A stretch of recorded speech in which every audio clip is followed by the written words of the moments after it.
Medard Ssegona Awereza mubaka wa National Platform owa Busiro East atadde akaka abuulidde Mwami Museveni amazima agatakaawa ng'omusezi Agulessia namugambye nti ne bw'onookola otya ne bw'onookweyata ku bisubi Kyagulanyi Center mu Robert Bobi Wine agenda kuggyamu entebe ate agenda kufuga oyagala oba toyagala n'abo basajja bo bowa order olwaleero enkya Kyagulanyi agenda kubanga yabawa order mwagala butayagala agamba neteekateeka ziwedde omukulembeze w'eggwanga Kyagulanyi very soon agenda kuba alayiranga president w'eggwanga Museveni bayagala batayagala nti kubanga emyaka gya Museveni giwedde gimuwubidde akaleka era bannayuganda basazeewo nti Kyagulanyi Center mu Robert Bobi Wine president waabwe era ng'essaawa yonna bannayuganda kye bagenda okukola bagenda kikola mu mateeka ate mu mirembe General Museveni agwene gavumenti ye nti tebamulimba nti yasoose mu nsi muno okubba obululu nti era gavumenti nnyingi ezabaddewo nga babba obululu naye era zaagwa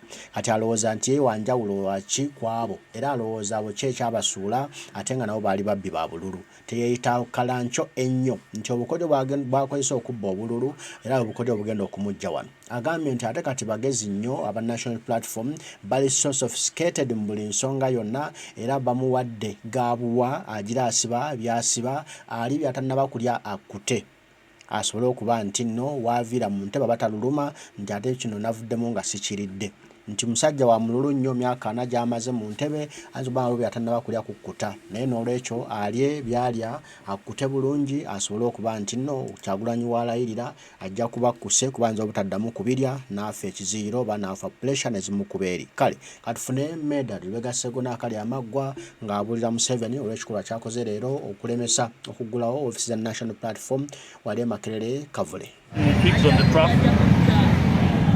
Once you get less qualified people to occupy positions of responsibility, this is what they do.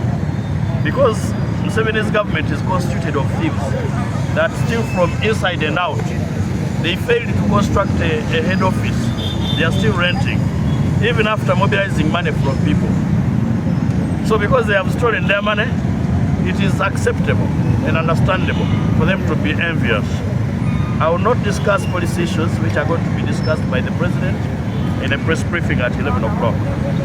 But we knew. We never expected this a smooth ride in a turbulent state like this one.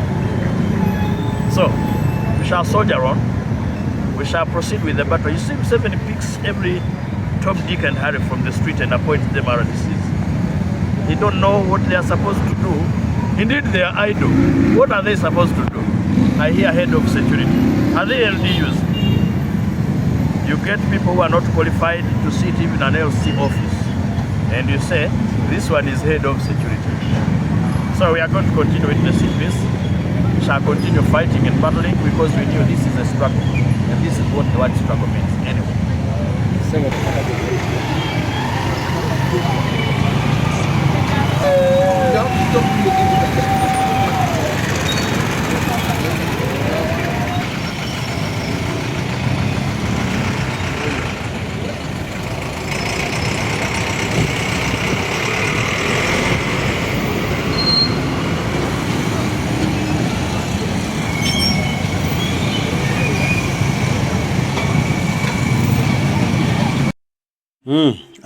Medard Ssegona Awereza omuwulidde bulungi era ebigambo abyogedde bulungi nga bw'obiwulidde nti General Museveni ali mu kusaaga ali mu byamannyo wenu ali mu bya perepase bo bali ready okulaba nga bamujja mu ntebe era very soon entebe yajja givaamu ate nga bo bagenda kukozesa mirembe ng'ekibiina kya National Platform kigenda kukozesa mirembe ebyakyo tebigenda kuba bya mpaka tebigenda kuba bya maanyi mangi nti nno tulina kukozesa kifuba nga ye bwe yakikozesa ebyaffe tebirimu abantu baffe temuli kutta bantu b'abandi temuli kutta baana b'abandi abatalina musango gwe bakoze wabula kugenda kuba kukozesa amateeka ate emirembe egy'enjawulo okulaba nga tujjamu gavumenti ya Museveni mu buyinza kale katufune n'abaka abalala wano nga boogera ku nsonga eno.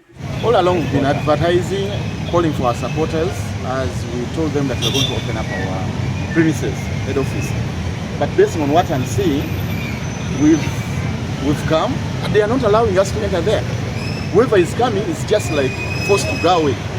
A number of guys are there the UPDF guys are deployed, the police guys are deployed, and they are telling us we are not supposed to go there. But guess what?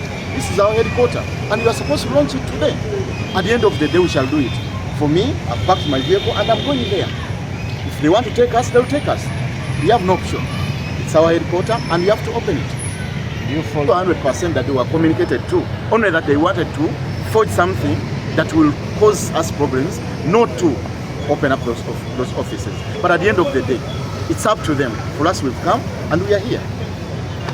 Platform is a registered political party, and every registered political party has its headquarters. So this date was announced 3 weeks ago, that on this date we are going to open up our offices here in Kavule. Surprisingly, they were saying that they don't have enough security. Now the deployment itself speaks volumes. So I don't know what's the problem, because opening up an office is within the mandate of all political parties. And we know that maybe the NRM government feels so ashamed that close to 40 years they don't have the party headquarters, which is owned by themselves. They are still renting. Now, a party which is only clocking 4 years in a few months' time to come is opening up a big offices. I think to them it's like, no, how can you do this when we are just a new party? So we are going to open our party, and we are going to do it in a peaceful way. And I don't think there is any justification whatsoever for the government to refuse us opening up our party, when even the party we are going to do everything is going to be indoor.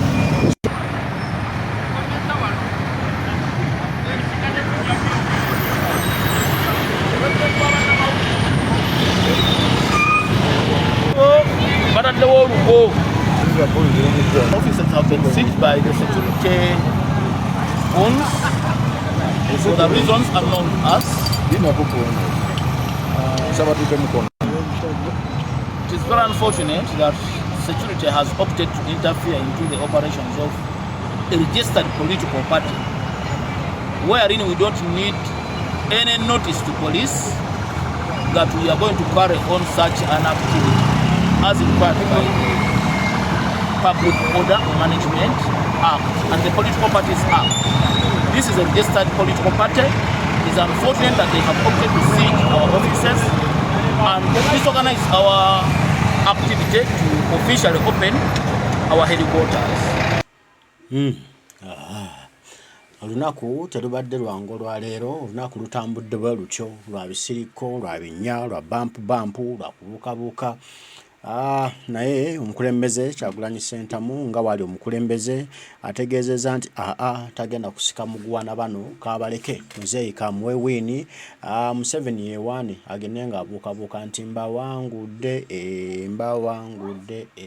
naye nga gye binaggweera ajja kuba ataali mu kukaaba. Anti bagamba bw'ova mu nnaku ekidiira liba ssanyu, ate bw'ova mu ssanyu ekidiira ziba nnaku. Katumanyi Museveni ali mu ssanyu akitiza, naye ekigenda okuddawo gagenda kuba maziga na miranga. Kyagulanyi ne bannayuganda, banna People Power, bannankyukakyuka bali mu nnaku bakaaba bawoloma, yaaye tulabye ofisi tuziguddewo leero, tujja zigulawo nkya ssaawa 5 zennyini ez'okumakya Makerere Kavule.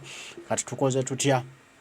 Bagenda kuba mu ssanyu very soon, ate nga Generali Yoweri Kaguta Museveni ali mu nnaku awoloma akaaba ejjusa lwaki yabikoze ebintu bino. Kuba n'ebintu binzo bira bange ebyamannyo wenu ebyokusaaga. Naye Museveni si yatandikawo Uganda, ate si mukulembeze yasooka. Bangi babaddewo bavudde mu buyinza. Kitegeeza naye essaawa yonna ajja buvaamu. Ate ne bwogenda mu mawanga gonna abaali bannaggwano, ali ab'amaanyi boosomyeko era bosobola okunoonyerezaako, nga naali recent ya mukulu Muammar Gaddafi yali w'amaanyi naye takyali mukulembeze wa Libya. N'abaana be tewali n'omu akulembera Libya, n'ab'enganda ze tewali n'omu akulembera Libya. Ne bwogenda wano e Sudan, omukulu Bashir naye yali w'amaanyi naye tewali wa Luganda wala akulembera Sudan.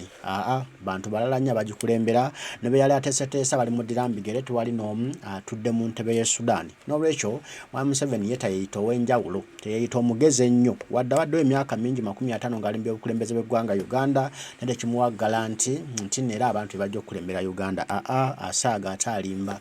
Era era wadde abantu tebajja kumukolako kikolobero ayinza okufiira mu ntebe bw'anabanga mukama amuyambye Kyagulanyi n'atamuggyaamu enkya oba luli n'asigala mu ntebe akabanga akajja ayinza okufiira mu ntebe ate era ne bw'anaagifiiramu ebiriddirira ng'amaze okufa tali bimanya naye ab'eŋŋanda ze bali bitegeera balirumwa emitima abantu kye balikola nga yali batalaba naye balirumwa ng'abantu abalala badde balumwa olwaleero Gen. Museveni akola ebikolobero ku baana b'abandi.